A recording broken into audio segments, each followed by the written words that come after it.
এবার জায়েদ খান ইমামদের কাছে ক্ষমা চাইল। বিস্তারিত জানতে ভিডিওটি শেষ পর্যন্ত দেখুন।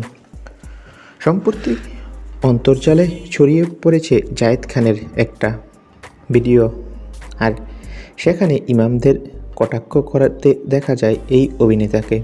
যদিও অভিনেতা জায়েদ খান দাবি করেছে সেই ভিডিওটা এডিট করা, তিনি এমনভাবে উপস্থাপন করেননি। এখন তোপের মাঝে ক্ষমা চাইলেন ইমামদের কাছে। অভিনেতা বলেন, আমরা সকলেই ইমামদের পেছনে সেজদা করি। আমি তাদের ভালো কিছু বলেছি, তবে কিছু ইমাম দেখবেন মসজিদে যারা কিছু শিশু বলাৎকারের মতো কাজ করে, এটা গর্হিত কাজ।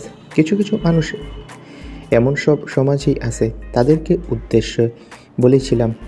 সেখানে সকল ইমাম নয়, আলেমদের কথা তো উঠেই না। আমি ইসলামের পক্ষে, যারা ইসলাম বিরোধী কাজ করে আমি তাদের বিপক্ষে। That's it. বিতর্ক ছড়িয়ে পড়া এমন মন্তব্যের জন্য ক্ষমা চান জায়েদ খান।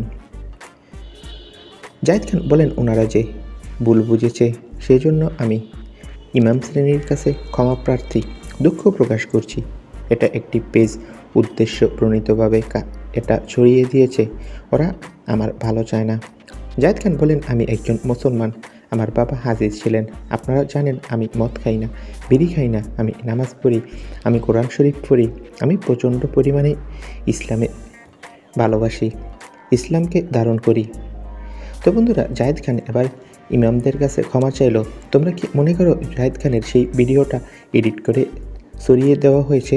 কমেন্ট বক্সে তোমাদের মূল্যবান মতামতটি জানিয়ে দাও, আর আমাদের চ্যানেলটি সাবস্ক্রাইব করে পাশে থাকা বেল আইকনটি বাজিয়ে রাখো। ভিডিওটি দেখার জন্য সকলকে অসংখ্য ধন্যবাদ।